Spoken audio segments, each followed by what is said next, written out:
Hola, ¿cómo andan? Hoy vamos a ver las 9 soluciones para la seguridad del paciente según la Organización Mundial de la Salud. ¿Sí? Después de varios estudios entre los años 2005 y 2007 surgieron estas guías que son recomendaciones sobre los 9 temas principales eh, que afligen la seguridad del paciente. Entonces vamos a ver estas recomendaciones.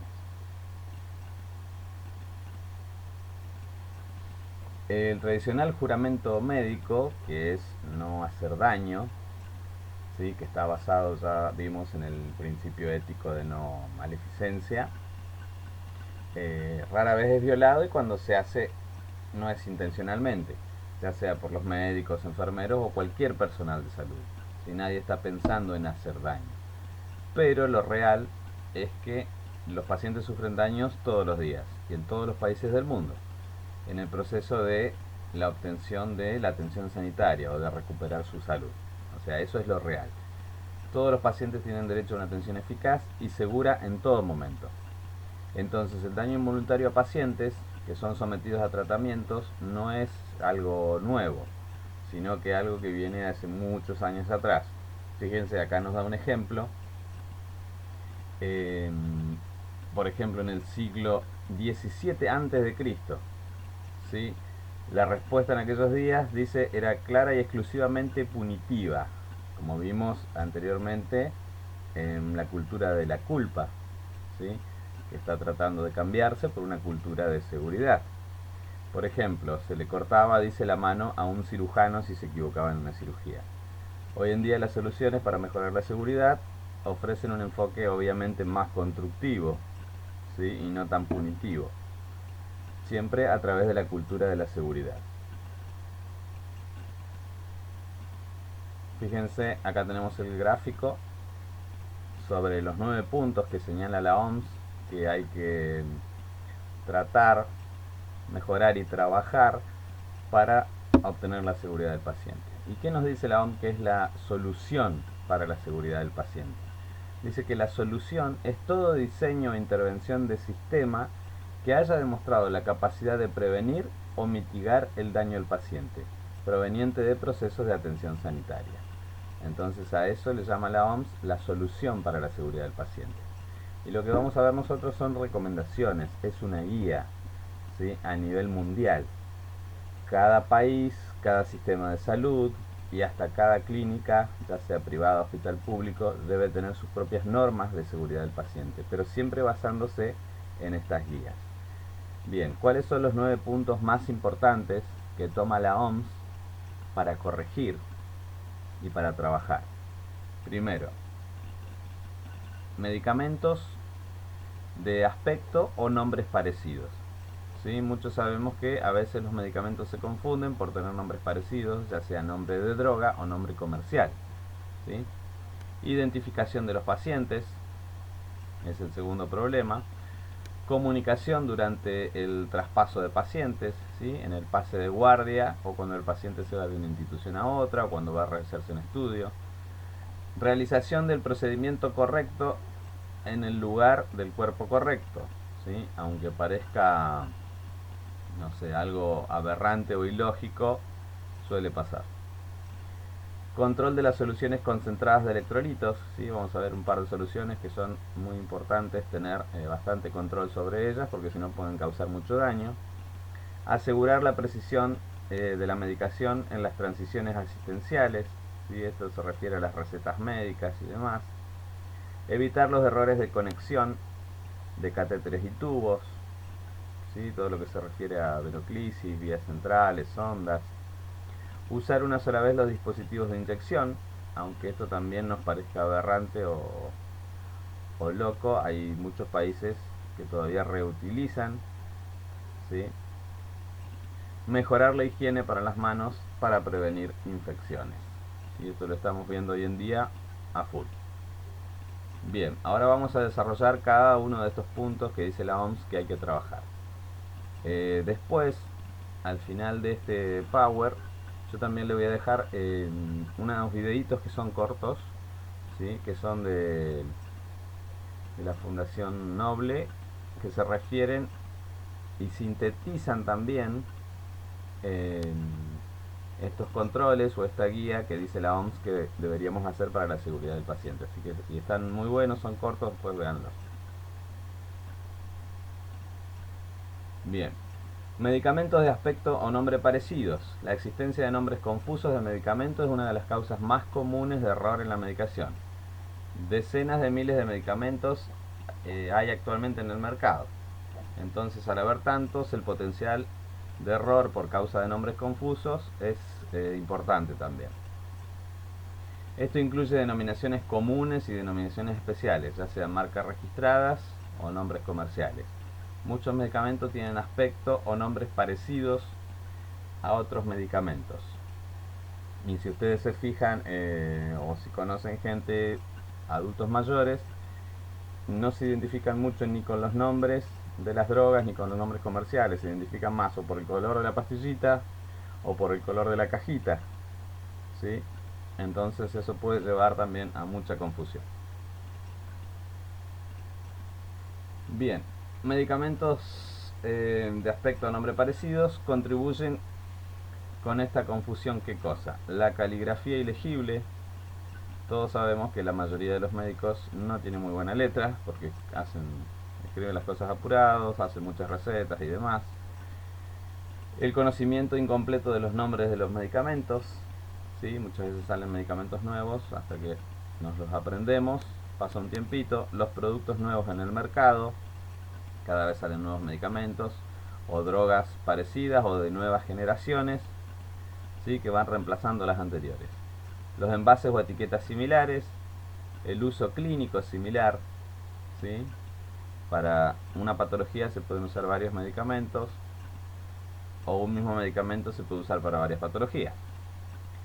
Las concentraciones, ¿sí?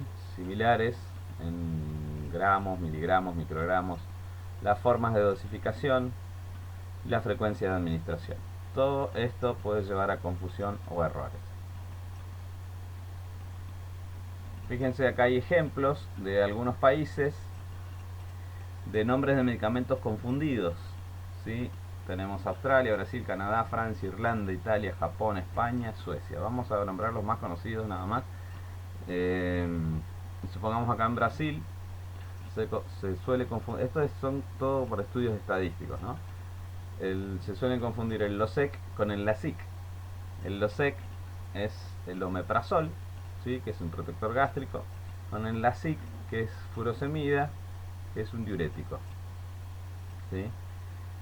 Fíjense, bueno, Canadá tiene similar.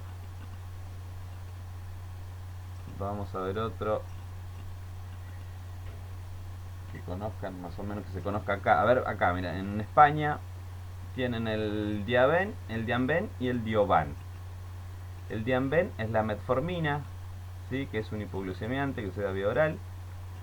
Y el Diovan es el Valsartan, que se da en pacientes con hipertensión arterial, ¿sí? Fíjense que son medicamentos, nombres parecidos, pero que son para diferentes patologías, nada que ver. Bien. Vamos a la otra. Entonces, a través de cada problema surgen las medidas, ¿sí? Que habría que tener en cuenta según la OMS en varios puntos, y especifica cómo. Después, como dije anteriormente, cada gobierno, cada entidad va a tener su propia cultura de la seguridad y va a ver cómo lleva a cabo esto, ¿sí?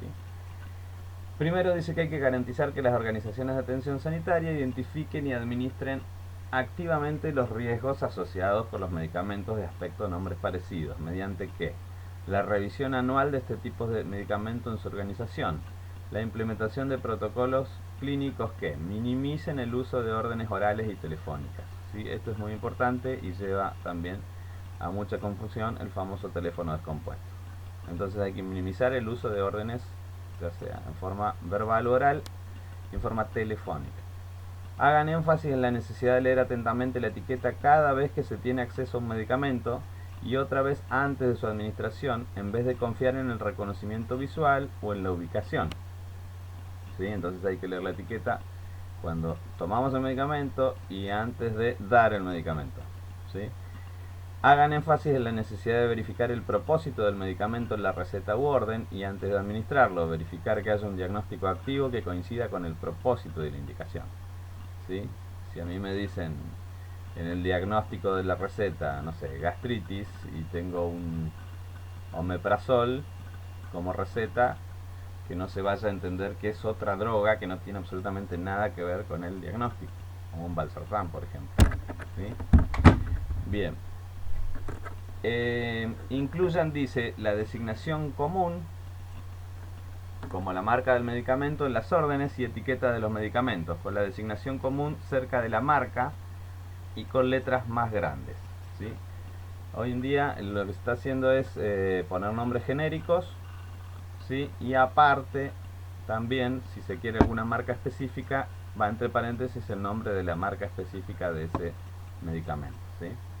Por ley sabemos que los médicos tienen que recetar medicamentos o drogas genéricas, ¿sí? Si un medicamento, no sé, un antigripal, tiene varias drogas, se pone el nombre de todas las drogas, ¿sí?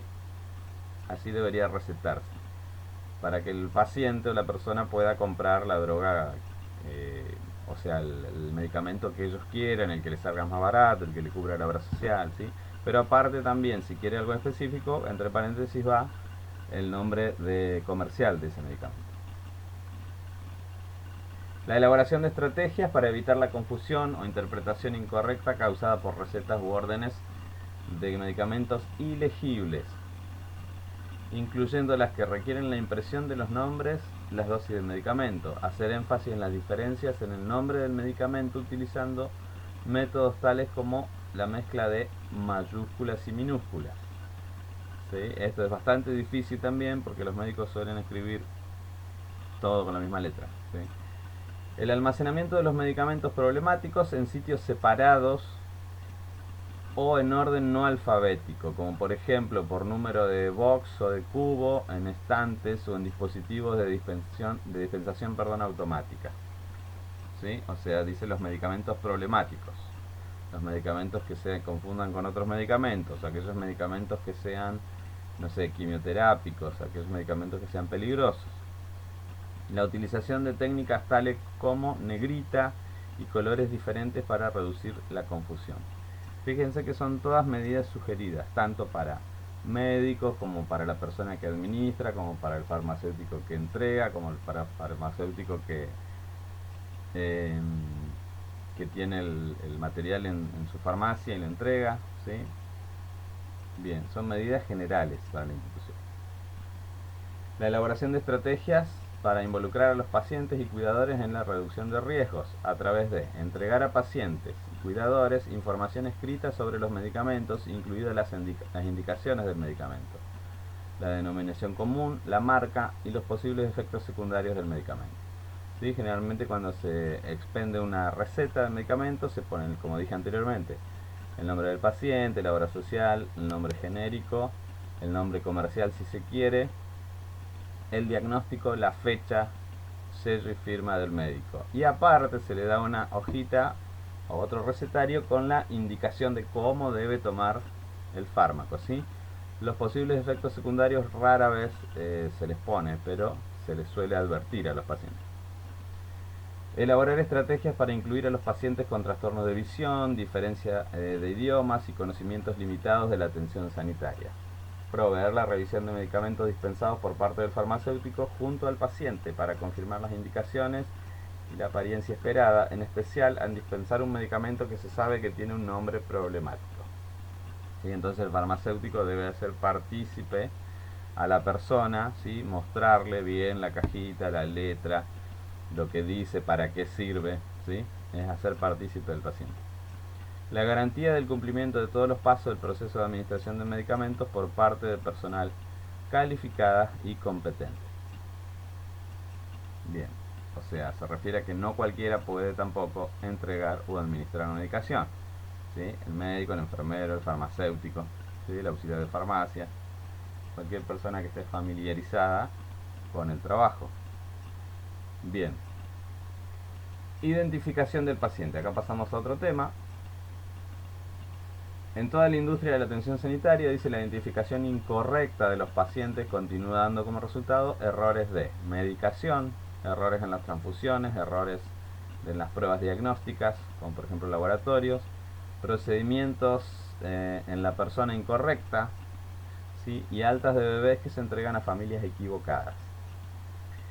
Entre noviembre del 2003 y julio del 2005, la Agencia Nacional para la Seguridad del Paciente del Reino Unido, por ejemplo, denunció 236 incidentes y casi pérdidas relacionadas con la pérdida de pulseras o pulseras con información incorrecta. ¿Sí? Fíjense, acá tenemos el ejemplo de este pacientito con su pulserita identificatoria. ¿Sí? Muchas clínicas también han adoptado que, por ejemplo, el Hospital Italiano en Buenos Aires, cuando cualquier persona o que entra con un bebé, inmediatamente se lo identifica al bebé, ¿sí? Para evitar no sé, el robo de bebé, si quiere. Entonces, aunque no vaya a ser atendida el bebé, entra con un bebé, igual se lo identifica. ¿Sí? Fíjense la importancia de la identificación. ¿Cuántas veces hemos escuchado también que en quirófanos, por ejemplo, se opera a la persona incorrecta, o se opera el órgano incorrecto, o el pie incorrecto, el brazo incorrecto? ¿Sí? Bien. Medidas de seguridad que sugiere la OMS. Hagan énfasis en la responsabilidad principal de los trabajadores de la atención sanitaria de verificar la identidad de los pacientes, así hacer coincidir a los pacientes correctos con la atención correcta, por ejemplo, resultados de análisis de laboratorio, muestras, procedimientos, antes de administrar la atención. Fomenten el uso de al menos 2 identificadores, por ejemplo, nombre y fecha de nacimiento, para verificar la identidad de un paciente en el momento de la admisión, ¿sí? Cuando recibimos, o de la transferencia a otro hospital o a otro sector, ¿sí? Previo a la administración de la atención. Ninguno de estos identificadores debe ser el número de habitación del paciente, ¿sí? Yo no puedo decir, hay que buscar al paciente de la habitación 4, sino el nombre y la fecha de nacimiento. Estandaricen los enfoques para la identificación del paciente entre los distintos establecimientos dentro de un sistema de atención sanitaria. Por ejemplo, el uso de bandas de identificación blanca sobre las que se puede escribir un patrón o marcador estándar e información específica. Por ejemplo, nombre y fecha de nacimiento, o la implementación de tecnologías biométricas. ¿Sí? En clínicas, si se quiere, con más tecnologías más modernas, tienen los pacientes la pulserita identificatoria y viene el enfermero, ¿sí? Con un escáner, tac, y se testea la pulsera y le aparece en su pantalla, en su notebook, la identificación del paciente, y lo corrobora preguntándole los datos. ¿Sí? Pero no le pregunta usted es fulanita de tal, sino que le pregunta el nombre y apellido para que el paciente él responda su nombre y apellido, no que nosotros le hagamos la sugerencia de su nombre, ¿se entiende? Él lo tiene que decir solo. No podemos decirle usted es Pedro, ¿sí? Él tiene que decir solito que es Pedro y el apellido.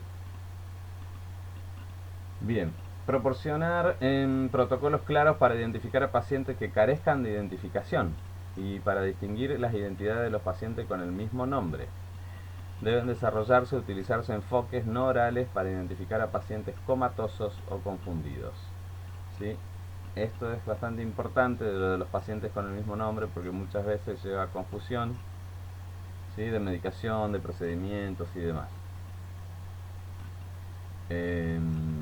Fomenten la participación de los pacientes en todas las etapas del proceso. Fomenten el etiquetado de los recipientes utilizados para la sangre y demás muestras en presencia del paciente, ¿sí? Todo lo que se le saque muestra al paciente y demás se etiqueta ahí en el momento. No hay que llevar etiquetas con los nombres previos, ¿sí? Se pone la fecha, el nombre del paciente, el tipo de muestra que es, la hora y demás, se hace todo en el momento. Proporcionen protocolos claros para conservar la identidad de las muestras del paciente durante los procesos preanalíticos, analíticos y posanalíticos. Proporcionen protocolos claros para el cuestionamiento de los resultados de análisis de laboratorio u otros hallazgos de los análisis cuando no coincidan con la historia clínica de un paciente. ¿Sí? Bien.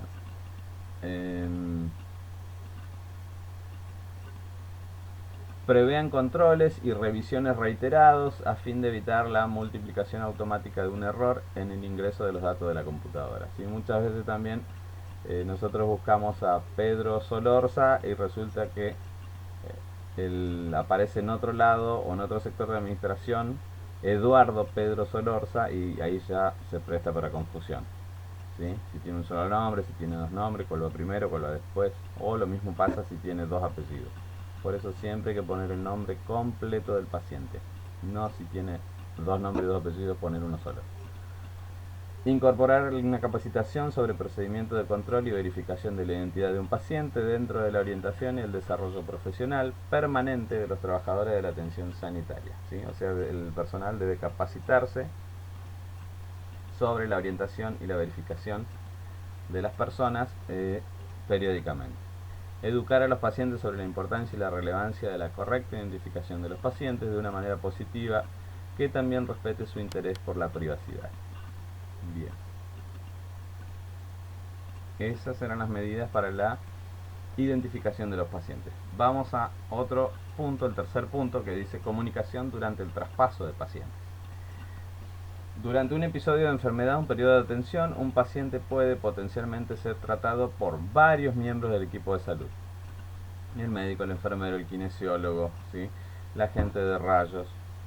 ¿Y en qué áreas de salud? En la atención primaria, en la atención ambulatoria, especializada, atención de emergencia, en cirugía, en cuidados intensivos, en rehabilitación, ¿sí? En cualquier ámbito de la salud.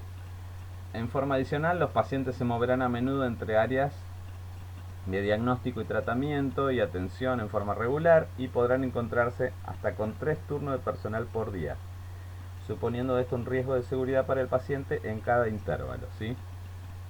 Por eso la importancia de la información sobre ese paciente correcto en el cambio de turno, en el cambio de guardia, o si va de un sector a otro sector de la clínica, o si va de un hospital a otro hospital. La comunicación entre las unidades y entre el equipo de atención en el momento del traspaso podría no incluir toda la información esencial, o podría darse la interpretación incorrecta de la información. Estas brechas en la comunicación pueden provocar graves interrupciones en la continuidad de la atención, un tratamiento inadecuado o un daño potencial para el paciente. No sé, supongamos que un enfermero en el pase de guardia se olvida de decirle a su compañero que a las 12 de la noche, cuando el pase es a las 10, a las 12 de la noche le tocaba el antibiótico. Y el otro enfermero no se dio cuenta porque resulta que la hoja de las indicaciones justamente no estaba. ¿Sí? Entonces no hay nada escrito, no se dijo nada en el pase, el paciente no recibió la antibiótico-terapia. Y ustedes saben que si no recibe la antibiótico-terapia, eso es volver a empezar y es un retraso en el tratamiento. O se puede sobreinfectar. ¿Sí? Lo mismo si tiene que hacer un estudio diagnóstico y nadie avisó. ¿Sí? Lo mismo si presentó alguna urgencia y nadie la identificó en el pase de guardia. ¿Sí? A todo eso se refiere. Bien. Medidas sugeridas. El uso de la técnica SBAR, que están las siglas en inglés, que es situación, antecedentes, evaluación y recomendación. ¿Sí? La situación actual del paciente, los antecedentes que tiene ese paciente, la evaluación que hizo la persona que está entregando la guardia y las recomendaciones para después. ¿Sí? La asignación del tiempo suficiente para la comunicación, para comunicar la información importante y para que el personal formule y responda preguntas sin interrupciones siempre que sea posible. ¿Sí? En el proceso de traspaso deberían incluirse pasos de repetición y relectura. ¿A qué se refiere esto? Que sí o sí hay que tomarse un tiempo para el pase de guardia o de sector o de clínica a clínica, como sea. Pero hay que tomarse ese tiempito para poder comunicar, ¿sí? Todo lo que mencionamos arriba: la situación, antecedente, la evaluación y las recomendaciones. El suministro de información referente al estado del paciente, sus medicamentos, los planes de tratamiento, las directivas anticipadas, cualquier cambio relevante en su estado. Todo eso hay que informar. La limitación del intercambio de información a lo que es necesario para prestar una atención segura al paciente. Otro punto es asegurarse que las organizaciones de atención sanitaria implementen sistemas que garanticen, en el momento del alta, que el paciente y su siguiente prestador de atención obtengan la información clave referente al diagnóstico de alta, tratamiento, medicamentos y resultado de las pruebas. Otro punto, incorporar la capacitación, ¿sí?, para el personal en el traspaso. Otro punto es fomentar la comunicación entre organizaciones que estén prestando atención al mismo paciente en forma paralela, ¿sí? Supongamos que tenemos un paciente diabético que a la vez es un paciente oncológico, ¿sí? Entonces la comunicación entre el diabetólogo, el oncólogo, ¿sí?, a eso se refiere.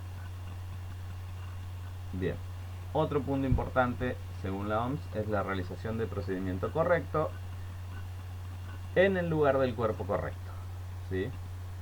Los procedimientos en sitios incorrectos, que incluyen lado equivocado, órgano equivocado, lugar equivocado, implante equivocado, persona equivocada, si bien son poco frecuentes, no son raros de ver, tal como deja en evidencia el constante aumento en la cantidad de casos denunciados. Por ejemplo, en Estados Unidos se denunciaron 88 casos en el 2005.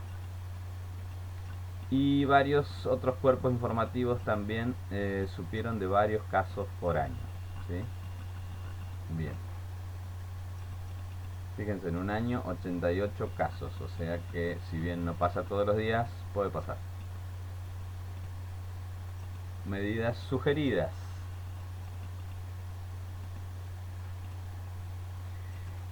Establecer, dice, la realización de la cirugía correcta en el lugar del cuerpo correcto como prioridad de seguridad en establecimiento de atención sanitaria. Asegurar que las organizaciones de atención sanitaria cuenten con protocolos que prevean la verificación en la etapa previa al procedimiento del paciente. El procedimiento, el sitio deseados y si correspondiera de cualquier implante o prótesis. Entonces, la etapa previa se debe verificar la identidad del paciente, que sea el paciente correcto, que sea el órgano correcto que vamos a operar, el implante o la prótesis correcta. Exijan a la persona que realice el procedimiento que marque inequívocamente el sitio de la operación, con participación del paciente, a fin de identificar correctamente el lugar donde se debe hacer la incisión o la inserción, ¿sí? Fíjense entonces que antes de anestesiar al paciente se debe corroborar junto con él qué pierna es la que tienen que operar, qué dedo, qué mano, qué órgano, ¿sí? Exijan la realización de una instancia inmediatamente previa al comienzo del procedimiento donde se reúna todo el personal que participa, el anestesista relacionado. La instancia previa es para establecer un acuerdo sobre cómo va a ser la posición del paciente en la mesa de operaciones, el procedimiento que se va a realizar, el lugar y según corresponda el implante o la prótesis. Bien, eso es en cuanto entonces a procedimiento correcto en el lugar del cuerpo correcto. Vamos con otro tema. Control de las soluciones concentradas de electrolitos. ¿Sí? Ustedes saben que los electrolitos del cuerpo son muchos: sodio, calcio, magnesio, potasio, ¿sí? El que vamos a tomar acá como más importante o los más peligrosos, ¿sí?, son el cloruro, por ejemplo, de potasio concentrado. Ha sido identificado como un medicamento de alto riesgo por organizaciones como por ejemplo Australia, Canadá, Reino Unido, Gran Bretaña e Irlanda del Norte. En los Estados Unidos se denunciaron 10 muertes de pacientes por administración incorrecta de solución de cloruro de potasio. Todos estamos hablando en años cuando se hizo estas recomendaciones, ¿sí? 2005. También existen denuncias de muerte accidental por administración involuntaria de solución salina concentrada, ¿sí? El cloruro de sodio concentrado. El concentrado es al 20%, al 25%. Y el potasio, recordemos que produce arritmias, fibrilación, ¿sí? Bien. Si bien todos los medicamentos, productos biológicos, vacunas y medios de contraste tienen un perfil de riesgo definido, ya las soluciones concentradas de electrolitos para inyecciones son particularmente peligrosas. La denuncia de muertes y lesiones o discapacidades graves relacionadas con la administración inadecuada han sido continuas y dramáticas. Bien. Las medidas sugeridas por la OMS La promoción de prácticas seguras con el cloruro de potasio y otras soluciones concentradas de electrolitos sean una prioridad, donde la evaluación del riesgo efectiva de la organización se ocupe de estas soluciones. El cloruro de potasio se trate como una sustancia controlada, ¿sí?, incluyendo requisitos que restrinjan la orden y establecen los requisitos de almacenamiento y documentación, ¿sí? Más o menos debería tratar como se tratan hoy en día los psicofármacos. Vieron que los psicofármacos tienen un trato especial, ¿sí? Van con doble receta, quedan bajo llave, no cualquier persona tiene acceso, ¿sí? Debería ser el mismo trato para el cloruro de potasio. Lo ideal es lograr la eliminación de las soluciones concentradas de electrolitos de todas las unidades de enfermería y que estas soluciones se almacenen únicamente en áreas especializadas de preparación farmacéutica y bajo llave. Si se guardaran en un área de atención especializada a pacientes, deben estar etiquetados en forma individual con etiqueta fluorescente, fosforescente, visible, en modo de advertencia que diga que debe ser diluida, ¿sí? Cuando no haya un farmacéutico o un área de preparación farmacéutica disponible para almacenar y preparar estas soluciones, únicamente una persona calificada o capacitada puede hacerlo: médico, enfermero, técnico, farmacéutico. Luego de la preparación de la solución, tenga lugar una verificación independiente de la solución de electrolitos por parte de una segunda persona capacitada y calificada, ¿sí? La verificación debe incluir cálculos de concentración, velocidad de la bomba de infusión, conexiones adecuadas de la vía, etc., ¿sí? O sea que debes tener un segundo testigo de la medicación que estás pasando, en este caso el cloruro de potasio. Se colocará una etiqueta que diga cuidado alto riesgo a la solución preparada antes de su administración. Se utiliza una bomba de infusión para administrar las soluciones concentradas, no se usa un macrobotero común y corriente. Si no hubiera bomba de infusión, podrá tenerse en cuenta el uso de otros dispositivos, como el equipo Buretrol. El Buretrol es una bureta, no sé si conocen los equipos, las guías B13, con la bureta de la guía B13, que es donde cae la gotita, pero es más grande y está medida, ¿sí? Entonces se puede usar eso, el Buretrol, para administrar, que es una sonda con un receptáculo de línea que limita el volumen, dice, que fluye hacia el paciente. Pero igualmente deben ser controladas. Una infraestructura de seguridad organizativa respalde la capacitación de las personas mediante normas, procedimientos, mejores prácticas, ¿sí? Y las órdenes del médico incluyan la velocidad de infusión de estas soluciones, ¿sí? No pueden ser a ojímetros, sino que fíjense que tiene que ser con bomba, tiene que estar determinado la velocidad de infusión, o sea, cuántos mililitros minuto se necesita pasar o mililitros hora. Bien. Otro tema: asegurar la precisión de la medicación en las transiciones asistenciales, ¿sí? Se refiere a: los errores son comunes en el proceso de obtención, receta, entrega, administración y control de medicamentos, pero ocurre con más frecuencia durante las instancias de receta y administración. En algunos países, hasta el 67% de las recetas tiene uno o más errores, y hasta un 46% de estos errores de medicación tiene lugar cuando se emiten nuevas órdenes para el paciente, tanto en el momento de la admisión como en el momento del alta. Fíjense entonces la importancia de fijarse cuando nos entregan una receta. Muchas veces le faltan cosas, o le falta un nombre de la droga, o le falta la cantidad de comprimidos, la cantidad de miligramos, ¿sí? O le falta el sello, le falta la firma, le falta la fecha, y entonces tienen que corregirlo el mismo profesional que lo hizo, con la misma lapicera, con la misma tinta, tiene que poner digo y la corrección y volver a firmar y sellar, ¿sí? Eso es lo correcto. Pero fíjense que es un porcentaje alto. Bien. Fíjense las medidas sugeridas por la OMS. Las organizaciones de atención implementan sistemas para reunir y documentar información sobre todos los medicamentos que actualmente toma cada paciente y proporcionar la lista de medicamentos resultante a los profesionales receptores de cada punto de transición asistencial, a la admisión, en la transferencia, en el alta, en la consulta ambulatoria. La información que sugiere debe incluir medicamentos recetados y sin receta, o sea, los de venta libre, vitaminas, complementos nutricionales, alimentos potencialmente interactivos, un medicamento que puede interactuar con otro, preparaciones herbales y drogas ilegales que se puede llegar a consumir el paciente. Las dosis, frecuencia, vía de administración, hora de la última dosis según corresponda. O sea, todo esto debería estar en un informe, en una recetita de lo que cuando se hace un traspaso del paciente a otro profesional, a otra clínica o cuando se va de alta, ¿sí? Siempre que sea posible, validación de la lista de medicamentos en el domicilio con el paciente, determinación del nivel actual de cumplimiento para con la administración recetada.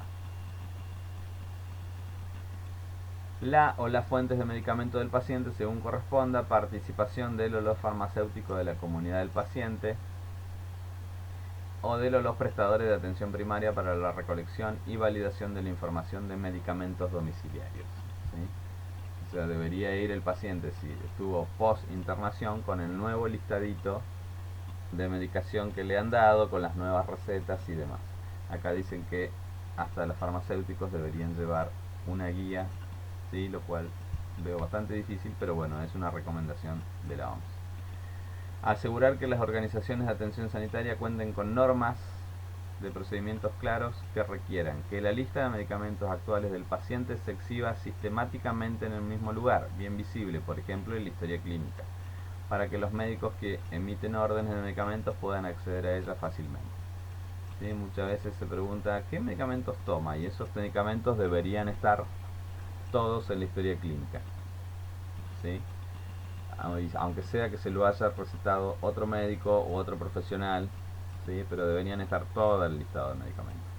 El uso de la lista de medicamentos en el domicilio como referencia al ordenar medicamentos en el momento del tratamiento de una clínica o unidad de emergencia o en el momento de admisión para internación. O sea, si un paciente se va a internar de urgencia o no, debería llevar su listadito de medicamentos, de todos los medicamentos que toma.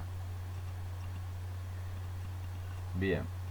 La conciliación de medicamentos, es decir, la comparación de la lista de medicamentos del paciente con los medicamentos que se está ordenando a fin de identificar omisiones, duplicaciones, contradicciones entre medicamentos y las afecciones, errores de administración y posibles interacciones, ¿sí? O sea, si se le da un nuevo listado de medicamentos que debe tomar el paciente, deberían compararlo con el listado que tenía en la casa sobre la medicación que ya tomaba, ¿sí? Dentro de las 24 horas posteriores a la admisión, ¿sí? Marcos de tiempo más breve para medicamentos de alto riesgo, variaciones de dosificación potencialmente graves o futuras horas de administración, ¿sí? Viene con su listadito de medicamentos que toma, por ejemplo, la pastilla para la hipertensión todas las noches a las 10 de la noche, ¿sí?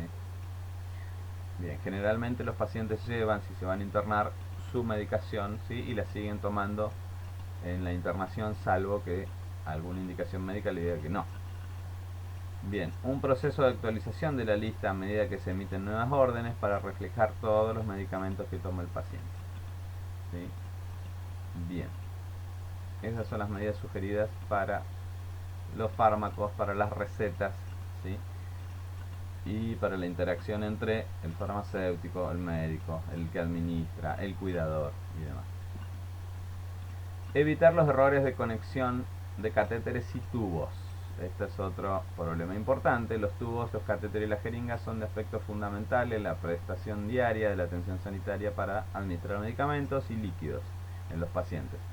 El diseño de estos dispositivos puede permitir conectar inadvertidamente jeringas y tubos equivocados y luego administrar medicamentos o líquidos a través de una vía no deseada y por lo tanto una vía incorrecta. Asegurar que las organizaciones de atención sanitaria cuenten con sistemas y procedimientos implementados que enfaticen al personal no clínico, ¿sí? O sea que no es personal de salud, a los pacientes y a los familiares que jamás deben conectar ni desconectar dispositivos. Siempre deberán solicitar ayuda al personal clínico. Requieran el etiquetado de catéteres de alto riesgo, por ejemplo arteriales, epidurales, etc. Para estas aplicaciones debe evitarse el uso de catéteres con puertos de inyección, o sea, vieron que las guías B13 traen un aboncito, ¿sí? Que es la gomita. Bueno, para estos deberían evitarse esas guías. Exijan que los profesionales tracen todas las líneas de su origen hasta el puerto de conexión para verificar los acoples antes de hacer cualquier conexión o reconexión al administrar medicamentos, soluciones u otros productos, ¿sí? Entonces, desde dónde sale, si sale desde el cuello hasta qué suero llega, hay que seguir el recorrido de las guías. Incluyen un proceso estandarizado de conciliación de líneas como parte de las comunicaciones de traspaso, o sea, hay que en el paso de guardia y demás, hay que decir, tiene una vía central en tal lado donde está pasándose tal medicación, ¿sí? Y seguir la línea. Esto debe involucrar para verificar las conexiones de los tubos, el rastreo de todos los tubos y catéteres del paciente hasta sus orígenes cuando el paciente llegue a un nuevo entorno o servicio, ¿sí? Y en los cambios de turno. Si el paciente se fue a hacer un estudio y vuelve, hay que volver a repasar las líneas, ¿sí? De los cateterismos y de los tubos. Prohíban el uso de jeringas de conexión Luer estándar para la administración de medicamentos orales o alimentos por sonda. Estas son las jeringas comunes y corrientes. Prevean pruebas de aceptación y evaluación de riesgo, modo a prueba de fallos y análisis para identificar el potencial de conexiones incorrecta al comprar nuevos catéteres y tubos. O sea, se refiere que si se compra nuevo material descartable habría que probarlo antes de utilizarlo, ¿sí? Probar esas conexiones antes de utilizarlos con pacientes. Bien. Incorporar la capacitación sobre los peligros de conectar mal los tubos y los dispositivos, ¿sí? Dentro de la orientación y el desarrollo profesional permanente a los médicos y enfermeros que trabajen con esos pacientes. Promover la compra de tubos y catéteres que estén diseñados para mejorar la seguridad y evitar las conexiones incorrectas, ¿sí? Muchas conexiones tienen colores, ¿sí? Azul con azul, rojo con rojo y demás, justamente para evitar esto. Bien. Otra recomendación, usar solo una vez los dispositivos de inyección. Aunque parezca loco o aberrante, son recomendaciones porque todavía se están haciendo en algunos lados. Una de las mayores preocupaciones a nivel mundial es la propagación del HIV, hepatitis B y la hepatitis C, debido a la reutilización de dispositivos de inyección. Este problema es mundial y afecta a países desarrollados como países en vía de desarrollo, principalmente a países en vía de desarrollo subdesarrollados. En muchos estudios han demostrado la extensión y la gravedad del problema. Bien, ¿qué dice? Promover las medidas sugeridas, promover el uso único de los dispositivos de inyección, ¿sí? Para eso requiere liderazgo, participación activa de los trabajadores de atención sanitaria de primera línea, o sea, los que están en contacto con el paciente.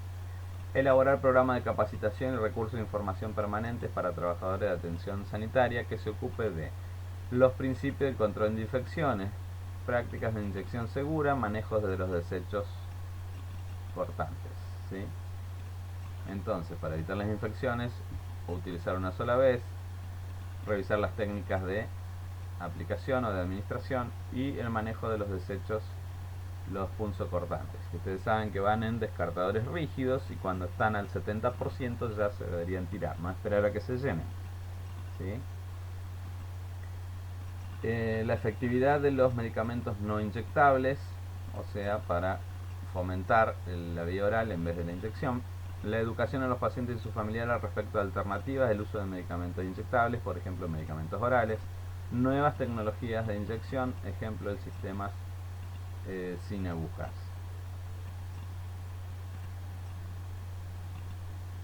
Bien.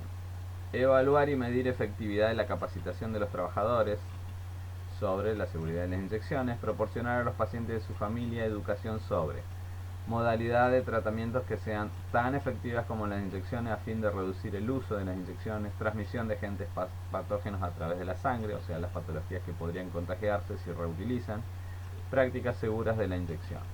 Identificar e implementar prácticas de manejo seguro de los desechos que cubran las necesidades de organizaciones de la atención sanitaria individual. ¿Sí? Muchos pacientes también tienen, por ejemplo los diabéticos, el recolector de residuos patógenos también puede llegar a pasar por su casa para llevarse los desechos, ¿sí? Por ejemplo las agujas, las jeringas, las lancetas, los cartuchos de insulina ya usados y demás. Bien. Y el último punto es mejorar la higiene de manos para prevenir las infecciones asociadas a la atención de la salud. Existe evidencia importante de que la antisepsia de las manos disminuye la incidencia de infecciones asociadas a la atención sanitaria. La higiene de las manos, por lo tanto, es una acción fundamental para asegurar la seguridad del paciente. No obstante, el bajo nivel de cumplimiento con la higiene de manos es una cuestión universal en la atención sanitaria. Esto contribuye a la transmisión de microbios capaces de causar infecciones asociadas a la atención sanitaria evitables. Esto ya lo hemos visto, incluso hicimos el taller de lavado de manos y todos sabemos la importancia que es de lavarse las manos, más en este tiempo con la pandemia. Recuerden que si no nos lavamos las manos vamos a causar contaminaciones cruzadas, vamos a infectar a otras personas y demás porque llevamos los virus, las bacterias, los parásitos, los hongos en nuestras manos, ¿sí?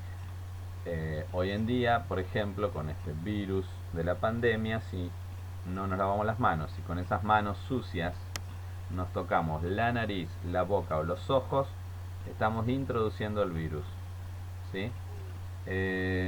Muchos, ya que estamos en este tema, vamos a hablar de la pandemia. Muchas personas utilizan guantes, ¿sí? La función de los guantes, si vos tocas partes contaminadas, ¿sí? O te tosieron en la mano, o hablaste cerca de otra persona y te cayeron las gotitas en el guante, es exactamente lo mismo, porque incluso es peor, porque vos, el guante te da una falsa seguridad de protección, porque el guante no te lo estás cambiando cada rato o no te estás lavando con alcohol gel a cada rato. Si lo hicieras con alcohol gel, bueno, está bien, está bárbaro. Pero si vos los guantes los tenés puestos varias horas y tuviste contacto con superficie y demás y te tocaste la nariz, ojos o boca, es exactamente lo mismo. O sea, si vos no tenés guantes y te lavas las manos cada vez que tocas superficies, sería lo ideal, ¿sí? Porque uno, al tener guantes, cree que con los guantes ya zafa y no es así, porque el guante también se contamina, como se contaminan las manos, ¿sí? Bien. Bueno, aquí vamos esto a la importancia del lavado. Bueno, sigamos. Medidas sugeridas por la OMS. Promover la observación de la higiene de manos como prioridad de establecimiento en atención sanitaria. Esto requiere apoyo de los líderes, apoyo administrativo y recursos económicos. Ustedes no se dan una idea en las clínicas cómo se saltea a la gente, el personal sanitario, el lavado de manos, especialmente los médicos. ¿Sí? Van, tocan un paciente, revisan, van, tocan otro o usan el estetoscopio. Con ese mismo estetoscopio van y lo utilizan con otra persona, ¿sí? Y es rara vez el que se lave las manos o se pongan guantes, ¿sí? El personal de enfermería por ahí es más consciente de eso y lo hace, pero igual muchas veces se olvidan de hacerlo entre paciente y paciente. Bien. Adoptar a nivel nacional, regional e institucional las nuevas recomendaciones de las directrices de la OMS sobre higiene de manos, la atención sanitaria, en especial lo relativo a la implementación de estrategias multidisciplinarias y multimodales de mejora de la higiene de manos dentro de los establecimientos de atención sanitaria. Esto también es importante porque muchas veces nosotros aprendemos a lavarnos las manos y después acortamos pasos, ¿sí? Ya no nos lavamos como nos enseñaron, sino que lavamos parte de las manos. Y después cada vez nos lavamos con menos tiempo o más apurados y cada vez salteamos más pasos. Entonces, con el lapso de los meses o de los años, habría que hacer revisiones a ver cómo nos tenemos que lavar correctamente las manos, ¿sí? Porque seguramente algún paso ya nos salteamos. Abastecimiento de soluciones para las manos con base alcohólica que sean accesibles en el punto de atención a los pacientes. El alcohol gel al 70%. Acceso a un suministro de agua seguro y continuo en todas las llaves de grifos y las instalaciones necesarias para llevar a cabo la higiene de manos. Acuérdense que el alcohol gel no siempre reemplaza al clásico lavado de manos, ¿sí? Cuando usamos el guante muchas veces y nos ponemos alcohol gel, estamos poniendo alcohol gel sobre talco, ¿sí? No directamente sobre la superficie de la mano. Entonces, si tenemos las manos transpiradas y con talco, hay que lavarse las manos. El alcohol gel no nos sirve, ¿sí? Porque bajo el talco nos van a quedar bichitos. ¿Se entiende? Educación a los trabajadores de la atención sanitaria sobre técnicas correctas de higiene de las manos, exhibición de recordatorios que promuevan la higiene de las manos en los lugares de trabajo. En muchos lugares de trabajo van a ver que hay cartelitos que digan lávese las manos, ¿sí? O te muestra la técnica de cómo tenés que lavarte las manos para recordarte que tenés que hacerlo con regularidad o cada vez que haces un procedimiento o cada vez que tocas a un paciente. Medición del cumplimiento de higiene de mano a través de controles de observación y retroalimentación de desempeño a los trabajadores de la atención sanitaria. ¿Sí? O sea, habría que los supervisores o los deberían evaluar, ¿sí?, la higiene de las manos, más en estos tiempos. Bien, nada más. Bueno, estas son las 9 soluciones, ¿sí?, que da la OMS para estos problemas. Entonces, yo les dejo a continuación de este Power unos videitos cortos, ¿sí?, que resumen este Power y agregan algunas otras medidas. Por ejemplo, los videitos que yo les doy son 6 nada más, ¿sí?, que resumen estas 9 normas y agregan una más, ¿sí?, porque es más moderno. Esto es del 2005. Las 9 recomendaciones siguen estando vigentes por la OMS, pero van surgiendo a través de las distintas reuniones de seguridad y demás, nuevas medidas contra nuevos problemas, ¿sí? Por ejemplo, en el video se agrega contra caídas de pacientes, ¿sí? Así que bueno, vean estos videitos. Bueno, los que vean este Power, todavía estoy corrigiendo los trabajos prácticos, ¿sí?, de ustedes. Cuando termine de corregirlos, quédense tranquilos que los subo todos a la plataforma en una planillita de Excel. Bien, hasta la próxima.